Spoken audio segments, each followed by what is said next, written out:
So UFC Fight Island 5.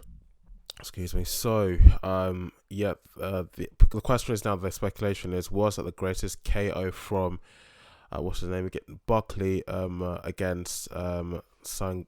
I hope I'm pronouncing that correctly. Kesangaye against the other guy. Now let me get his name up here actually, just to check to make sure that is the correct person I'm talking about. Kasengane. I hope I'm pronouncing that correctly. So yeah, um, the way he ended that round or in that event. I mean, when I saw it, I was shocked. I was like, kind of like he tried to do the first kick, that didn't work because the opponent grabbed his leg. Then he just continued with the second kick with his other leg to the face. And what really stunned me is not just how he kicked his opponent in the face, but how his opponent basically was stunned at first and then just went down. And there's a lot of speculation, a lot of arguments whether this was the biggest, the best KO, the best knockout in UFC. In MMA history, if not MMA history, at least in UFC history, because it was it was like a breathtaking knockout. The way the guy just went down. I was saying to Charlie the other day, he fell, he fell down he was fell down like a tree.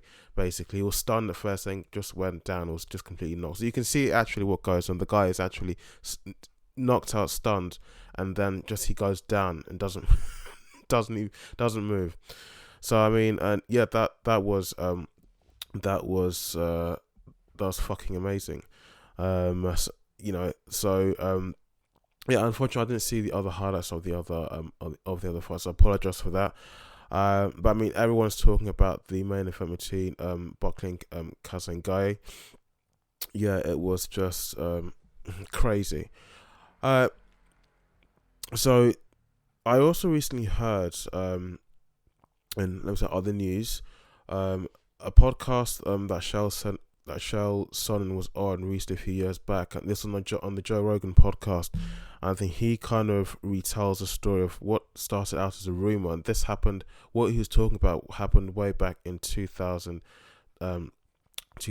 And really, I should have started this story by saying basically that it comes out of going back to the Israel Adesanya and Paulo Costa fight. This doesn't really involve Paulo Costa as such, but he's the one I'm going to talk about shortly. But what happened is that Israel and Jon Jones had like a back and forth, and just to, like kind of insulting each other on Twitter about the fight.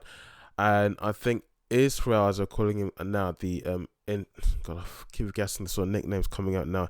Internet Izzy. He kind of indirectly sort of got Jon Jones to kind of confirm and admit that a while ago, some time ago, and this is something that Shell Sonnen kind of sort of confirmed, but sort of kind of keep jumbling up my words, but sort of confirmed in the story, but it was much more, more or less confirmed by Jon Jones, because he's the person that did it. So Charles Sonnen kind of, let me say, was putting out there in the podcast at the time. But what had happened is that I think Jon Jones was supposed to have like just a random drug test by the Athletics Drugs Commission. I think that's what. Correct me if the term's wrong. Correct me in the comment section down below. What had happened is that there was one afternoon in the gym in the US. He was trading there, and some people from the Athletics Commission. This is before USADA came into existence in the United States.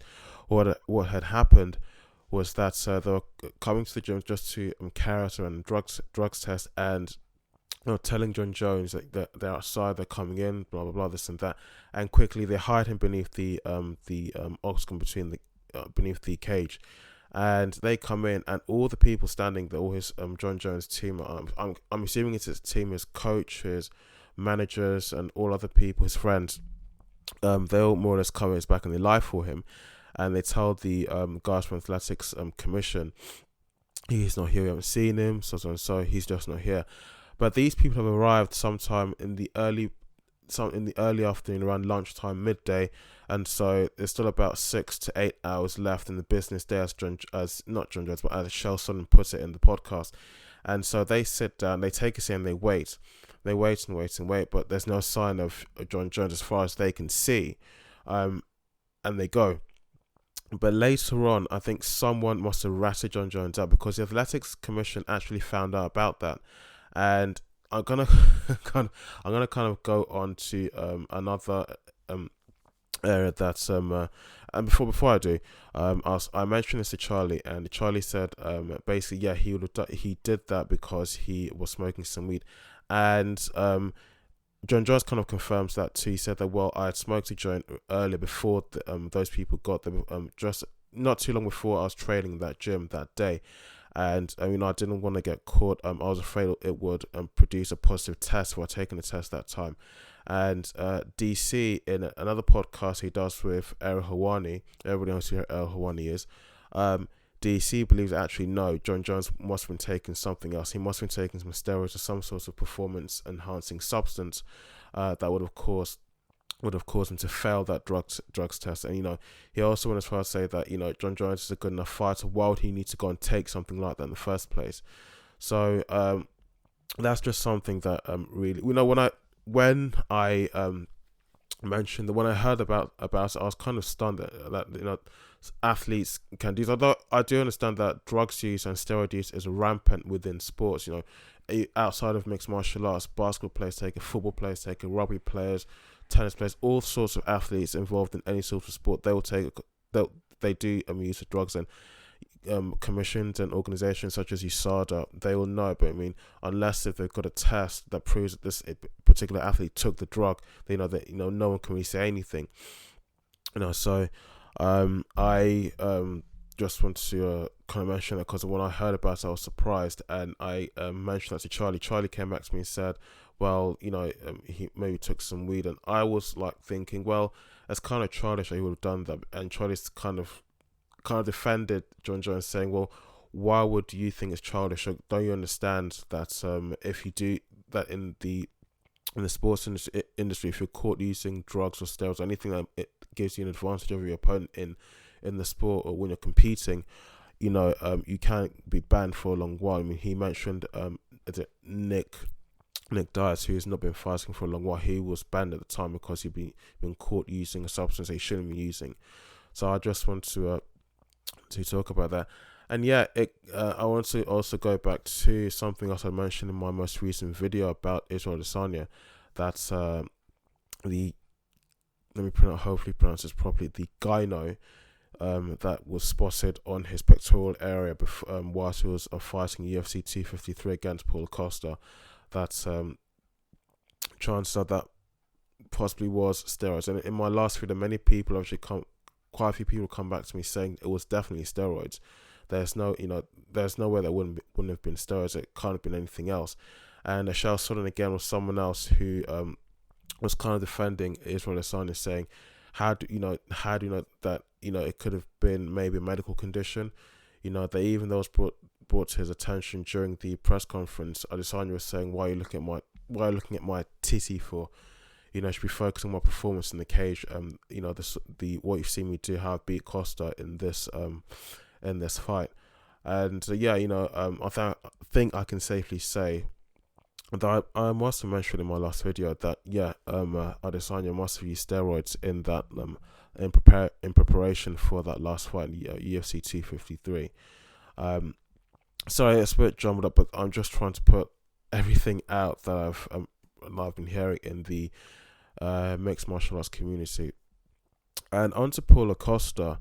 I did like this guy. I liked him because of his personality, and the fact that he wasn't too brash, and didn't have too much of a big mouth like Israel Adesanya. But Charlie, who I keep saying Charlie's name because he's someone who I talk to a lot about mixed martial arts. He knows a lot about the sport, even more than myself. Well, Charlie did say to me that the reason why Adesanya was really giving the business to Costa was because Costa was actually the person who went and kind of provoked Adesanya first.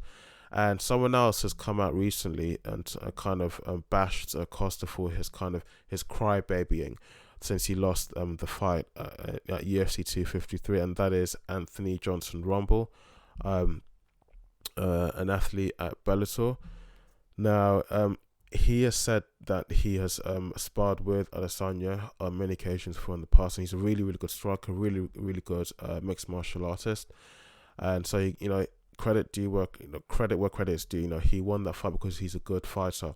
Whereas Costa, on the other hand, really, and I saw the fight. Costa was almost like waiting just for the safest time to attack, and really, Adesanya just didn't give him the opportunity, and so long story short, he lost that fight.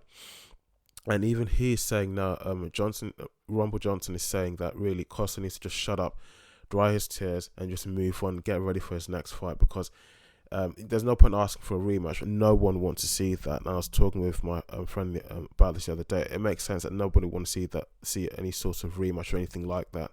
It's just never going to happen. The pay-per-views are not going to sell, and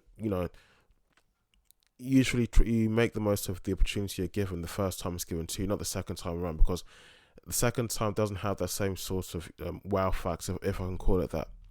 But I just want to make the point that many people are saying that he needs to just get over it and just focus on his next match. Take your loss, and you're not going to win them all, so just be prepared and do better in your next fight.